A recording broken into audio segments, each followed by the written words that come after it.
I'm about to say something that half of the people watching won't agree with. Every person has a little narcissism. Yes, everyone. When you post a beautiful photo and wait for the likes. When you feel hurt because you weren't appreciated. When you want people to understand you, but you don't try to understand them. When you believe your pain is greater than anyone else's. Almost everyone has these moments. And that doesn't make you mentally ill. It makes you human. The problem doesn't start there. It starts when a person stops seeing anyone but themselves. But do you know what surprises me the most? People are willing to spend hours trying to figure out what diagnosis their partner has, yet they almost never talk about what happened at the very beginning of the relationship, because that's where the first signs were.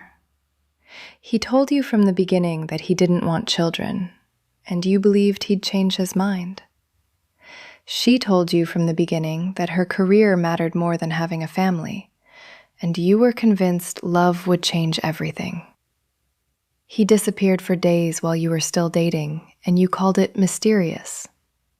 She became intensely jealous after the first week, and you told your friends, "That just means she really loves me." That's where the real story begins. Not 5 years later, not after the divorce, not after the betrayal. It begins the moment we stop believing what a person is showing us and start believing the fantasy of who we hope they'll become. We often don't fall in love with the person. We fall in love with their potential, with their promises, with our desire to save them. But love doesn't change someone who doesn't want to change. And the most painful lesson is this: red flags rarely appear out of nowhere. Most of the time, they were there from the very beginning.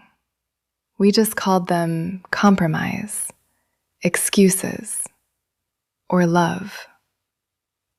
So stop looking for all the answers in diagnoses. Start looking honestly at the facts. Because people often show you exactly who they are from the very beginning. The biggest mistake isn't that you met the wrong person. The biggest mistake is believing that love alone will turn them into someone they're not.